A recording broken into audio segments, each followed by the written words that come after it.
nakal tuh kan bagian dari proses kreatif, karena di nakal itu tuh banyak hal yang terjadi yang kita nggak bisa pelajari di sekolah atau di mana gitu. Kalau gua mah jujur nakal dari dulu menurut gua proses gitu, karena gua harus nakal. Kalau gua nggak nakal, gua menyesal nanti kalau gua udah mati gitu. Tapi kalau ini, kalau nakal perempuan gimana menurut?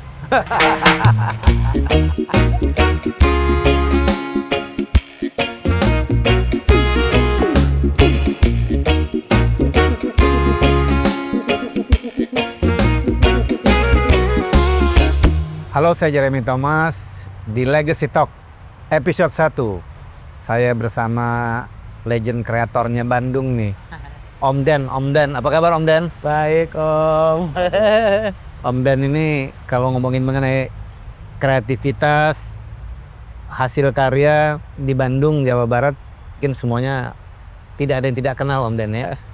Tapi gue mau nanya nih, konon kabarnya katanya orang-orang kreatif itu orang-orang yang masa mudanya nakal. Karena gue juga ngerasain nakal versinya gue dulu dengan definisi nakal sekarang udah jauh sekali. Gitu, udah jauh. Tapi menurut gue pribadi Om Den ya, kenapa gue pingin bicara mengenai nakal? Karena sekarang banyak sekali nakal itu di ekuivalenkan dengan yang namanya kegagalan, tidak berhasil, dikelompokkan, harus diberi perhatian khusus gitu loh. Gua agak nggak setuju ya. Iya. Gimana menurut Om Den gimana? Kan ya itu tadi Om, jadi kayak menurut gua kayak nakal tuh kan sebenarnya bukan nakal sih, kalau gua sih bilang itu proses gitu, proses bagian dari proses kreatif. Karena di nakal itu tuh yang mungkin di kenakalan gitu banyak hal yang terjadi yang kita nggak bisa pelajari di sekolah atau di mana gitu. Kayak kan di nakal itu ada proses survive juga. Ketika nakal itu berbahaya buat kita gitu, pasti kita survive gitu. Terus apa ya, kayak berusaha, rebelnya orang zaman dulu mungkin dibilang nakal, tapi kan semua ya kita pernah muda gitu. Sebenarnya di waktu-waktu itu kita ya, gua sih pengen menikmati apapun yang gua bilang itu, mau itu dibilang nakal, mau dibilang, tapi kalau gua bilang itu ada hubungannya dengan proses. Gua tertarik ini Om Den, ada satu keyword saya tertarik untuk elaborasi, nakal dengan survive. Gitu loh. Karena menurut saya kalau kita lihat statistik orang-orang berhasil, itu orang-orang yang melalui kehidupan survive yang berlapis-lapis dalam hidupnya, sehingga mereka belajar mengikis diri mereka untuk menjadi lebih baik. Kenapa? Karena menurut saya tanpa suatu pengalaman, ya pengalaman itu mungkin belajar dari kenakalan yang kita punya, ya, tapi kita harus membuat definisi dulu nih Om Den. Saya ngerasa nakal itu sehat. Saya waktu kecil tuh termasuk yang ya saya motoran, saya jarang masuk, saya nggak fokus dan segala macam. Sampai satu saat bahwa saya ngerasa bahwa ini kalau saya begini terus saya nggak akan survive. Sehingga saya belajar dan segala macam. Nah, tapi kalau kita lihat nakal sekarang, Om Den, nakal sekarang kayaknya orang orang itu mengapresiasi nakal itu dengan, kalau saya ngeliat itu lebih destruktif gitu loh. Bukan pemahaman diri atau pengalaman diri yang lebih baik. Ya. Om Den di Bandung nih, berawal dari suatu kreativitas, berawal dari, kan nakal itu kan merupakan eksploitasi sikap mental kita, yang kita elaborate.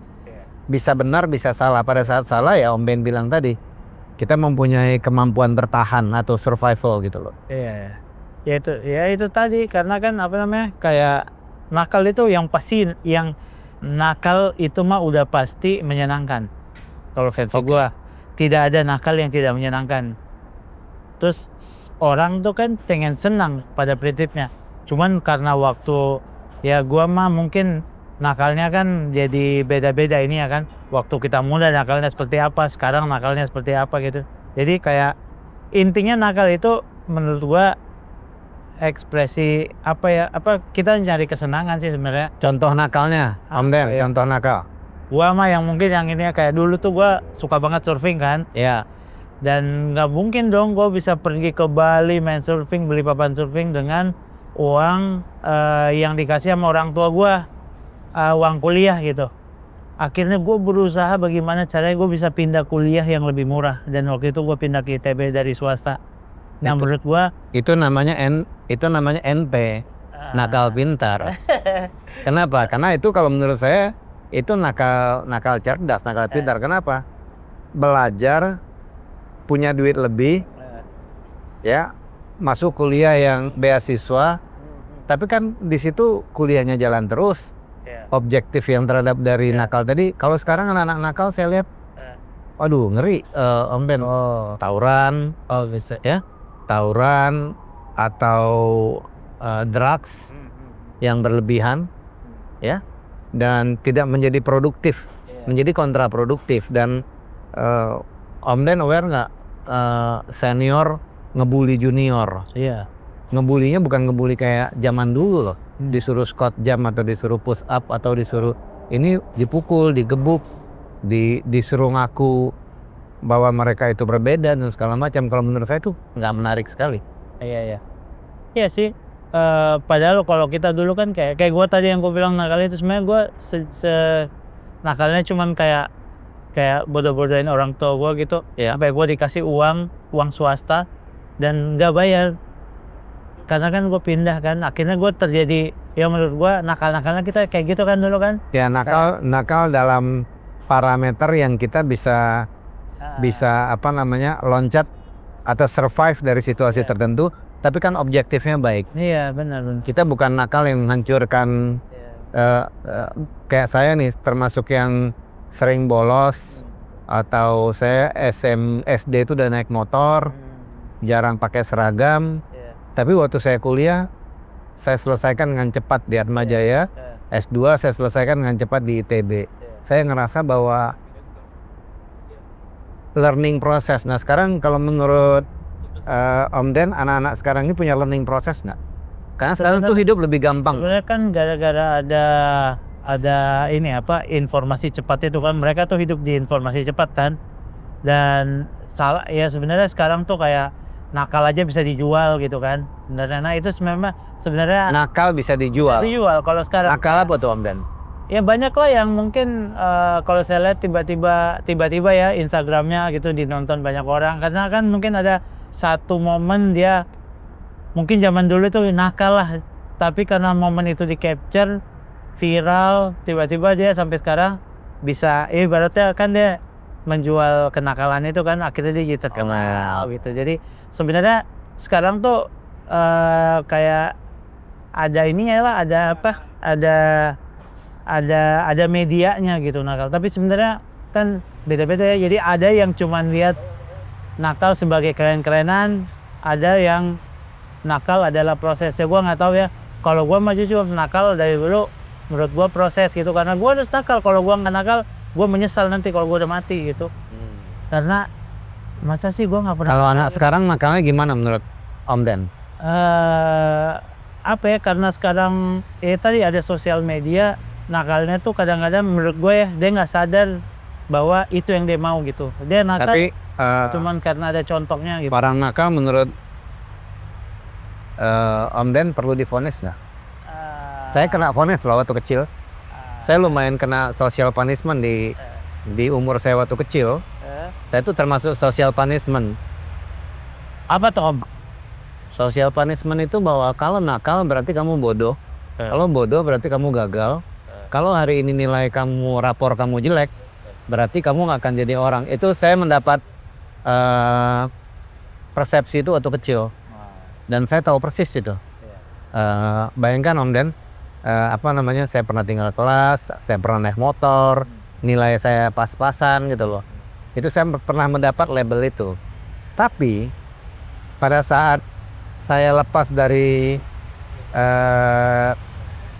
lingkungan tersebut saya menuju Jakarta dan ternyata banyak hal-hal yang dari Om Den bayangkan deh, kalau nilai saya bagus, kalau nilai saya rapi, saya masuk kuliah mungkin menjadi seorang profesional, mungkin talenta selebriti saya nggak ketemu, nggak ditemukan deh. Iya.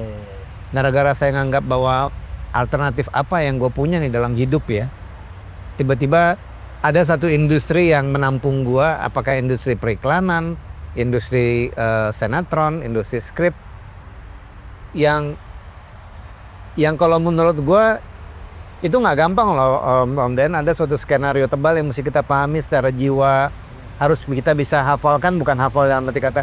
Ternyata saya menemukan suatu dari kenakalan saya yang tidak beroutput, akhirnya saya menemukan ini pet saya, ya puji Tuhan saya berhasil di situ gitu loh. Makanya saya paling anti kalau ngelihat orang itu nakal lah di situ di grouping, dikelompokkan. Saya lebih seneng sama orang yang punya banyak pengalaman hidup, nakal dalam pengalaman hidup, dan mereka belajar dan proses seperti yang Om Den bilang tadi. Karena nakal zaman sekarang menurut gua sah-sah aja kok, itu bagian dari emotional intelligence, social intelligence. Tentu Om Den ya, gua nggak setuju kalau nakal pergi ke drugs yang berlebihan. Iya. Nggak seksi kalau menurut gua. Ya karena kan ya nakal itu banyak caranya untuk nakal kan sebenarnya kan. Tapi kalau itu salah satunya itu, tapi kalau itu terus kayak nggak ramai juga kan, akhirnya kan jadi kayak ngerusak dia sendiri gitu. Karena kan berpengaruh kayak mentalnya apa segala macam. Dia intinya sih apa ya, kayak yang gue tadi bilang, kayak buat gue nakal itu untuk mengejar bahagia. Nakal tuh menyenangkan gitu sebenarnya kalau lo memang pengen itu gitu. Jadi jangan sampai nakal cuman ikut-ikutan lagi rame nakal ini nih. Nah itu yang gue tadi maksud. Karena kan nakal kadang bisa dijual kan. Akhirnya misalnya kalau zaman dulu gue lihat Om JT gitu, gue fans gitu, terus tiba-tiba Om JT melakukan apa? Oh itu dia keren tuh, dia bikin ini. Nah sebenarnya kan sekarang tuh hal itu ada karena kan sosial media membuka itu semua gitu. Dulu kan kenakalan tuh tidak terlalu, ya itu milik pribadi masing-masing aja kan. Betul. Kalau sekarang kan kayak pernah jadi tren, jadi ini. Kalau gue bilang mah apa ya, bagaimana sih, kalau gue sih pengen nakal jadi diri gue sendiri, kayak nakal gue kayak gini, nakal lu kayak gimana, bebas. Om Den setuju nggak kalau yang kayak berita-berita kita nonton di TV nih, anak nakal yang divonis, ya anak nakal divonis, anak nakal yang disuruh masuk sekolah tertentu. Kalau saya nggak setuju Om Den. Sama, oh itu ini ya, kemarin ada itu ya. Saya kurang setuju karena menurut saya orang lahir berbeda. Mungkin mereka butuh energi yang lebih harus disalurkan, mereka butuh dirangkul. Karena menurut saya manusia itu lebih bagus dirangkul, diajak berteman, sehingga kenakalan itu bisa menjadi produktif, bukan menjadi kontraproduktif. Iya. Karena pada prinsipnya ini sebenarnya ingin berbeda kan dari yang lain, tapi ekspresinya seperti itu dianggap nakal, meresahkan, ditangkap gitu-gitu kan. Kalau ya kayak kemarin kan ada kebijakan itu ya, kayak kalau nanti ada berita bahagia dia udah baik gitu, aneh kan. Kalau ditangkap dulu baru dia sudah baik, padahal sebenarnya nggak perlu proses itu gitu kan. Kecuali dia misalnya ditangkap narkotik jadi baik gitu. Bukan, kalau nggak salah dulu Kak, kalau sekarang kalau nggak salah tuh ada kebijakan yang nakal-nakal di sekolah. Disuruh sekolah militer ya. Kayak takutnya nggak segitunya gitu, misalnya kayak dia cuman kayak pengen beda aja gitu, kecuali dia merasakan ya kan ya, kalau dia udah merugikan orang lainnya, kalau dia sudah kriminal misalnya begal atau rampok atau nyolong, menurut saya itu udah beda. Tapi kalau kenakalan gara-gara umur mereka yang mereka nggak tahu harus melampiaskannya kemana, itu harusnya dikasih playgroundnya. Tapi kalau nakal perempuan gimana menurut?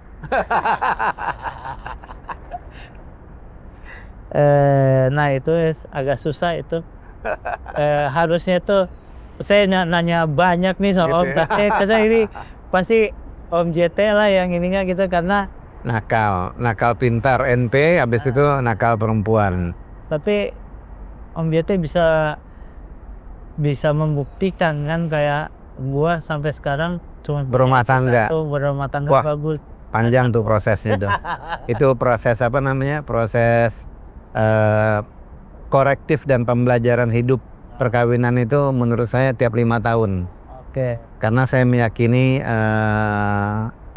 Om Den, perkawinan itu tiap 5 tahun dia evolve dia. 5, 10, Ya 15, evolve dia. 20 Jadi ya. kalau ada orang bilang kok dulu pasangan gue nggak seperti ini, seperti ini, kita harus meyakini dengan baik dan benar bahwa setiap 5 tahun itu akan terjadi yang namanya perubahan sikap dan adjustment terhadap masing-masing individu. Tapi yang lebih menariknya Om Den, setelah saya pelajari, saya 30 tahun nih menikah sama Ina. Setelah saya pelajari itu banyak yang namanya proses pembelajaran bertahap. Jadi kenapa bisa sampai seperti ini? Ternyata tanpa saya sadar dan Ina sadar, tiap kali kami melewati suatu problematik, ada yang namanya proses pembelajaran. Nah, proses pembelajaran itu bisa dua. Bisa kita anggap sebagai pembakalan tanpa sadar. Oh ternyata kemarin begini, oh ternyata kemarin begini, oh ternyata kemarin begini. Sehingga yang dibenarin itu sebenarnya itu kita sendiri. Kita sendiri yang dibenarin oleh situasi. Oh kok saya gini ya, kok ini begini ya. Nah, saya rasa mungkin kalau sudah di atas 10 tahun, 15 tahun, 20 tahun, 25 tahun, dia udah mulai persamaan itu udah mulai diikat dengan baik dia. Kalau awal-awal tuh mungkin masih cari nih, ya masih begini. Tapi setelah saya pelajari, oh ternyata dari suatu konflik, dari suatu ketidaksesuaian, dari suatu perbedaan, kalau kita mau belajar lama-lama nanti akan banyak yang samanya. Nah ini yang mungkin kalau menurut saya banyak orang yang bisa survive sampai ke sana, ya banyak orang yang nggak survive sampai ke sana. Selama kita sadar bahwa tiap 5 tahun itu manusia itu akan ada perubahan dan kita harus punya sikap agility atau sikap paham bahwa ini akan berubah. Fisik aja berubah, sikap mental berubah gitu loh. Gitu. Juga ya, pantesan. Nggak usah kayak kan Om Jete mungkin menurut saya sih ya kan di lingkungan yang ya bisa dibilang kalau hubungannya dengan rumah tangga Rentan. banyak Godaan. Waduh, banyak sekali. Itu Om JT gitu loh. Banyak sekali godaan, tapi apa ya? Itu yang saya bilang tadi, pada saat temptation atau godaan itu ada, kadang kita ngelihat bahwa apa yang kita perjuangkan tuh, apa yang sudah diperjuangkan dan kita lalui, kadang-kadang mungkin ini nih menarik juga nih, mungkin gara-gara saya sama pasangan itu memulai rumah tangga tuh masing-masing itu dari bawah. Dari nol, dari bawah, sehingga mungkin fondasi yang ada di tempat kami itu sedikit lah lebih kuat, sehingga kalau misalnya ada godaan atau ada badai atau ada something, akar ini yang membuat kita cukup bisa bertahan gitu. Karena memang saya sama Ina tuh sama-sama dari muda sama-sama cari uang bareng. Oke. Gitu. Jadi ya apa ya, mungkin nakalnya saya ya mungkin Sama sama Ina ya, itu jadi mungkin sama-sama ada satu proses gitu. Cuman saya mau garis bawain ini Om Den, banyak sekali stigma bahwa nakal itu jelek, bahwa nakal itu saya lebih senang ketemu orang yang banyak kenakalan atau pengalaman hidupnya daripada orang yang pintar secara akademik. Karena menurut saya pintar secara akademik itu sisi nakal dari manusia itu belum terasa. Karena pada saat kita pintar, kita hidup dalam suatu masyarakat sosial yang mau tidak mau kita tidak bisa mengharapkan ilmu textbook kita itu sampai ke sana. Iya juga sih, iya.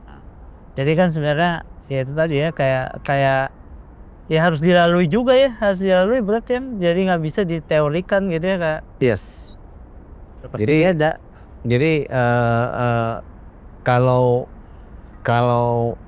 anak nakal atau karakter nakal itu eh, selama kita menyadarinya dan kita dapat memetik suatu pengalaman yang baik, kalau saya sih ya sah-sah aja. Selama saya setuju dengan Om Den ya, selama itu tidak misalnya begal atau udah mulai ke Merusak badan. merusak badan, itu sih nggak menarik lagi lah. Iya, iya.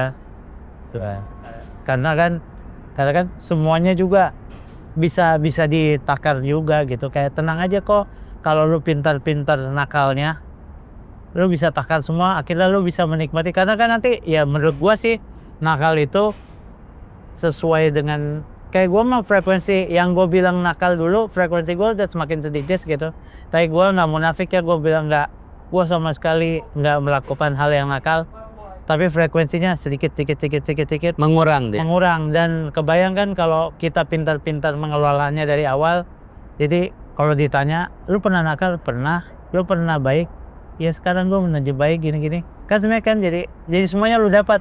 Paling gue kadang-kadang ada teman gue yang gue ketemu terus dia kayak, lu pernah ini enggak, gue nggak ngerti itu. Gue kayak oh ya udah nggak apa-apa, tapi nggak bisa diulang lagi lo itu. Jangan, gue selalu mengingatkan lu jangan nakal di umur segini, karena nakal tuh miliknya umur muda gitu. Karena menurut gua nakal yang paling nakal itu ada waktu kita muda gitu. Waktu kita tua kayaknya mah cuman kayak ya gua di teori gua udah nggak boleh ada nakal. Makanya gua tuh bilang anak muda itu nggak boleh ada. Waktu gua muda gua nggak pernah punya punya rencana kayak besok gua kerja harus gimana. Gua nggak pernah rencana. Gua kerjain gitu? iya, gua kan selalu gua lakuin apa yang gua suka. Terus semua nggak direncanain. Bisnis pun gua nggak pernah rencana gitu. Dan menurut gua itu adalah kenakalan Cara berpikir lu. cara berpikir gua Menarik. gitu. Jadi kayak ngapain gua harus rencana pakai plan gitu.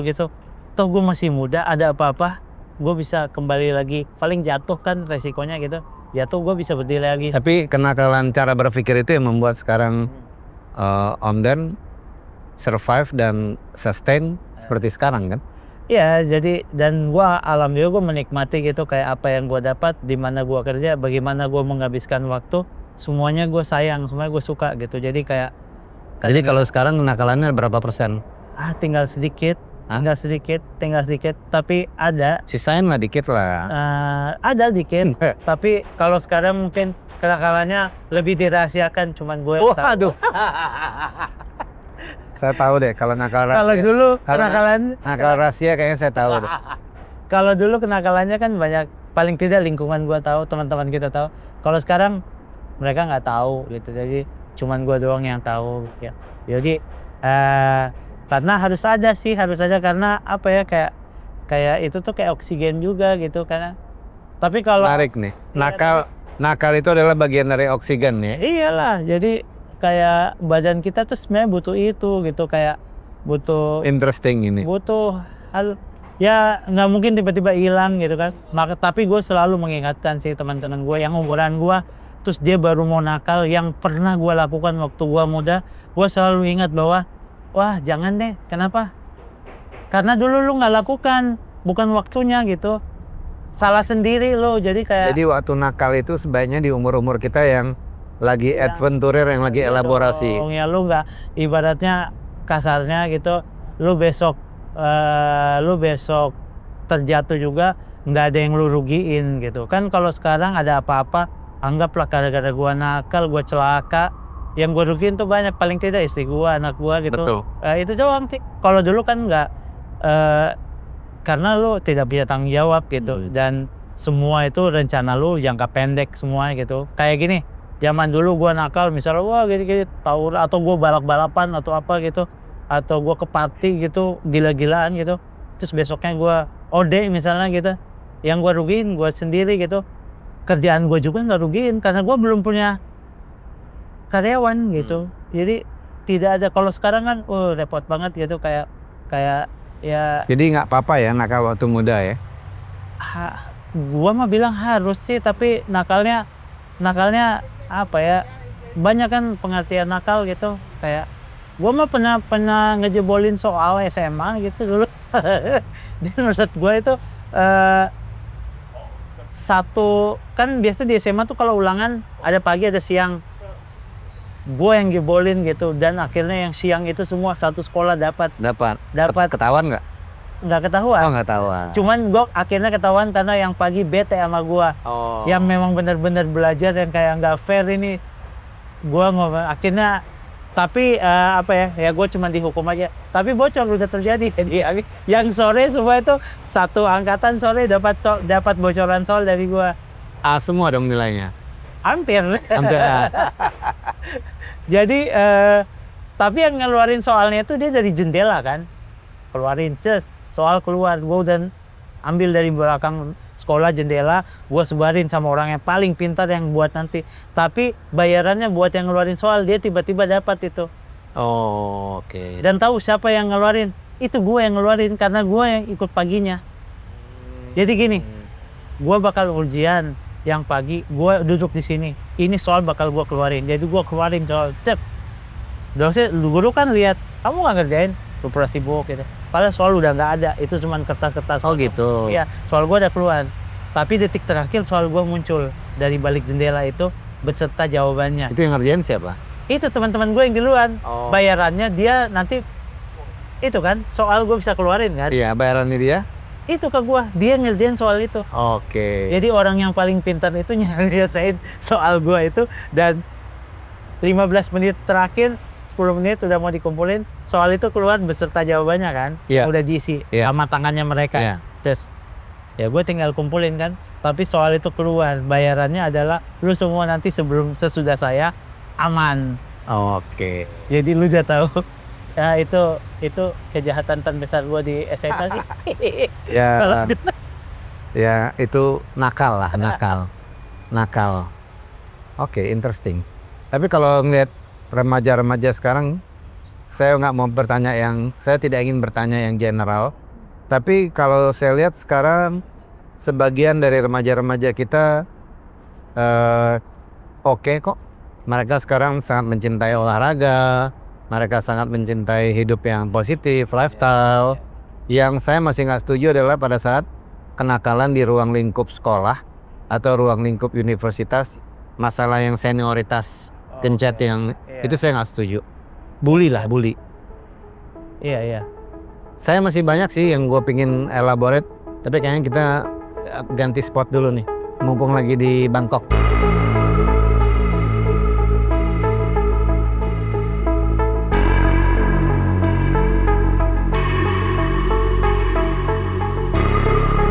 Ini udah kelihatan pengalamannya udah panjang banget gitu. Gue tuh pengen tahu sebenarnya orang-orang kayak Om gitu ya, kayak melihat kayak dulu sampai sekarang tuh kayak bisa dibilang nakal versi lu gitu, kayak sebenarnya kayak gimana sih? Gua kalau zaman dulu tuh masuk kategori, kalau waktu gua SD, SMP, SMA itu gua masuk kategori, kalau kata guru-guru gua tuh kategori nakal. Oke. Seperti yang gua cerita tuh, gua naik motor, gua terlambat masuk kelas. Motor gua tuh kalau kenal potnya trondol, tahu trondol nggak? Ya, trondol. Habis itu gua jarang ngikutin aturan seragam sekolah. Misalnya sepatu harus apa. Tapi kalau menurut gua itu yang membentuk gua menjadi Jeremy Thomas yang sekarang gitu loh. Karena gua ngeliat banyak orang yang tumbuh tua tapi tetap aja old boys gitu loh. Nah, gua rasa itu nggak menarik lah. Kalau misalnya kita tumbuh belajar, lalu kita ditempa oleh kehidupan dari kenakalan. Gini lah, kenakalan itu menurut saya journey dalam hidup, pengalaman dalam hidup yang harus kita pakai. Jadi kalau ada orang yang is okay jika mereka tuh book smart, fine. Tapi ingat loh, pengalaman membaca buku dan pintar di atas kertas itu jauh dikalahkan oleh orang yang mengalami real life, pengalaman hidup. Tom Dad. Jadi kayak ya itu tadi, terus gue tuh pengen tahu kayak apa ya, kayak sampai sekarang lu tuh masih kayak jadi diri sendiri menurut gua kan, dari diri sendiri itu. Dengan apa yang lu lakukan, terus apa yang lu bilang itu nakal, mungkin yang tadi kan mungkin ada prosesnya gitu. Ya, gua itu jadi makhluk sosial. Sosial kapital Om Den. Jadi orang terkenal, jadi public figure itu bukan karena si Jeremy sendiri, tapi gara-gara publik, gara-gara masyarakat yang membuat gue seperti itu. Dan itu gue sangat paham sekali jika masyarakat melihat gue di layar kaca dan pada saat mereka bertemu gue di layar kaca ada sebagian ekspektasi lah. Dan kebetulan gue juga orangnya gue tuh nggak pernah ngegrup punya teman yang itu aja atau pergi sama yang itu aja, enggak. Gue lumayan cukup open. Pastinya gue pilih, tapi menurut gue perjalanan itu atau sikap seperti itu menurut gue membuat gue survive dan bisa menilai banyak hal dalam kehidupan. Kenapa? Karena gue selalu bergulat dengan diri gue sendiri. Problemnya gue selesaikan dengan sendiri, gue berpikir sendiri, gue enggan minta tolong. Tapi menurut gue kadang-kadang hal itu kita perlu dalam hidup gitu. Yang membuat kita bisa bertahan. Terus kalau kan lingkungan tuh kayak lingkungan dari zaman dulu sampai sekarang itu lingkungannya pasti kan kayak lingkungan kayak rentan cobaan gitu lingkungannya. Ya, kalau di showbiznya gua iya. Kalau kita berada dalam dunia showbiz, dunia hiburan pasti yang cowoknya keren-keren, yang ceweknya keren-keren. Karena mereka berada di lini terdepan terhadap yang namanya dunia promosi atau dunia panggung. Namanya juga showbiz. Orang berada di showbiz, dunia panggung, mereka harus kelihatan menarik. Kalau misalnya cobaan, jangankan di dunia showbiz, dalam kehidupan sehari-hari juga kita banyak sekali cobaan. Tapi menurut saya nikmatin aja prosesnya. Nikmatin aja bahwa misalnya memang ada cobaan atau ada sesuatu yang menurut kita cukup menarik, ya nikmatin aja gitu loh. Mental karena gue tuh pertama kali ketemu Om gitu kan ya, kerennya dia mentalnya masih ya gue adalah gue gitu. Gue lihat itu gitu kemarin dia kayak nggak menjadi gue adalah legenda showbiz di Indonesia gitu, tapi kayak masih kenapa mental lu bisa gitu ya, jujur gue sulit menjawab itu, tapi ini pertanyaan yang baru setelah gue ribuan wawancara, pertanyaan yang baru bertanya, dan itu menarik. Kenapa lu tetap menjadi lu menjadi diri lu seperti ini? Ya Jeremy Thomas ya begini. Either you like it or not you like it. Bagi yang nggak suka, mungkin di belakang gua mereka jelek-jelekin gua. I'm fine with that. Gua sudah sering diomongin orang di belakang. Karena pertanyaan gua adalah biasanya orang yang ngomongin kita di belakang nggak ada kerjanya, nggak produktif mereka gitu. Tapi menurut gua ya itu kan pilihan, hidup itu pilihan. Pada saat kita ingin menjadi diri kita sendiri, hal yang terbaik menjadi diri kita, dan kita ikutin, menurut gua itu yang benar. Apakah nanti ada koreksi dalam hidup? Sudah pasti ada koreksi. Dan tidak menjadi diri sendiri, menurut gua itu adalah hal yang paling tidak enak hidup di dunia. Pada saat kita nggak tahu who am I gitu loh. Ya kan kayak yang gue bilang tadi, orang terkenal di tahunnya Om JT sama sekarang kan beda. Dulu kan prosesnya panjang banget itu kayak, terus bedanya kayak sekalinya jadi orang terkenal tuh kan kayak bayi yang udah ngerti pasti udah tahu gitu. Kalau sekarang kan ada orang terkenal, gua aja sekarang ada orang terkenal, gua nggak tahu gitu karena saking luasnya kan. Kalau informasi dulu kan kecil, jadi yang namanya orang terkenal itu bayi aja bisa, bayi yang udah baru ngerti udah tahu gitu Om Ziti siapa gitu. Jadi kayak itu mental itu tuh yang bisa gini. Dulu waktu gua berada dalam dunia showbiz, TV itu cuma 4. TVRI, RCTI, SCTV, Indosiar, dan TPI. Semua sinetron-sinetron gue itu berdiri di ranking yang bagus itu di SCTI dan SCTV. Indosiar belakangan, sinetron tersanjung. Dulu saya nggak ngomongin bahwa saya bilang dulu lebih bagus, tapi memang faktanya semua yang dikerjakan di industri saya belasan atau puluhan tahun yang lalu itu adalah industri yang dikerjakan dengan satu kata kunci yang namanya proses. Ada suatu proses, ada suatu preparation, ada suatu persiapan. Ya kalau sampai sekarang orang masih mengenal saya dan masih ingat judulnya, berarti apa yang saya tanam dulu dengan proses yang benar itu benar. Nah, apa yang terjadi sekarang? Sekarang itu udah ayam potong, semuanya rapid. Cepat persiapan, cepat bikin, cepat Jual. ya ayam potong aja. Iya. Ayam potong tuh istilahnya tuh saya menggunakan terminologi bahwa ada telur jadi itik, kalau bisa dikasih makan seminggu menjadi ayam, habis itu dipotong dijual ke pasar gitu loh. Nah menurut saya proses yang dipendekkan seperti itu akan menghasilkan output yang juga immature. Kalau menurut saya gitu loh. Apa namanya, sama kayak badan. Orang yang latihan fitness dari muda sampai tua dengan orang yang pakai steroid 6 bulan itu beda. Yang pakai steroid bisa gede, 2 bulan lagi bisa kecil lagi. Karena semuanya instan. Nah, ini yang selalu menjadi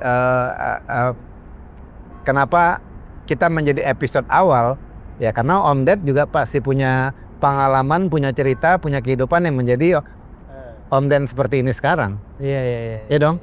Bagi orang-orang yang ngefans sama Om Den pasti dia ngeliat ada sesuatu. Kalau mereka nggak ngeliat ada sesuatu, berarti mereka ngeliat bahwa ya lu biasa aja gitu, tanpa kita sadar. Kadang tanpa kita sadar tuh orang lain yang memberikan penilaian, itu yang menarik gitu loh. Kita berjalan aja sesuai dengan diri kita. Iya benar. Kan yang punya istilahnya, yang punya jasad, nyawa, soulnya kan kita. Jadi makanya legacy talk itu adalah kita tidak bicara mengenai orang yang terkenal secara euforiatik. Legacy talk itu kita bicara mengenai seseorang yang punya signature dan ciri khas. Dan bagaimana signature dan ciri khas itu bisa menularkan sesuatu yang di-admirekan orang-orang lain. Menarik menurut saya. Kenapa? Karena legacy itu tidak bisa dibeli pakai voucher, nggak bisa dipercepat. Dibelinya pakai usia. Waktu pakai usia gitu loh. Makanya saya kalau naik pesawat terbang paling nyaman kalau saya lihat pilotnya udah berumur. Kalau udah ketemu pilot yang muda, bukan saya nggak percaya, tapi dia turbulence-nya itu mungkin masih dikit, jam terbangnya masih dikit. Kalau yang tua dia udah paham bagaimana menganalisanya secara emosional, logikanya gitu loh. Jadi sesuatu yang berproses itu sangat saya hargai. Ini kita masih panjang nih teman-teman, tapi karena alamnya cukup menarik, kita selesaikan segmen akhir di suatu tempat yang lucu juga. Ini Om JT banget nih, dia suka pergi-pergi gitu kan.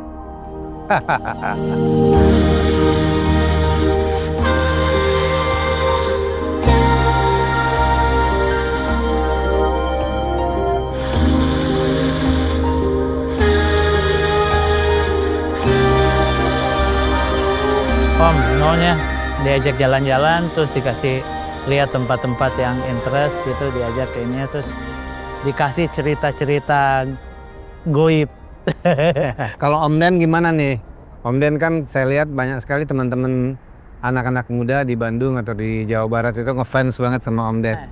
Melihat sepak terjang kreatifnya lah. Ya sama sih sebenarnya, kayak gua tuh kan nggak ada plan, terus kayak semuanya tuh dikerjain aja, kayak yang penting kayak membuang apa yang ada di isi kepala, besok jadi kenyataan. Menurut gua itu udah satu hal yang kayak lu kayak jangan pernah ada di kepala lu gagasan-gagasan gitu, usahakan dia keluar semua.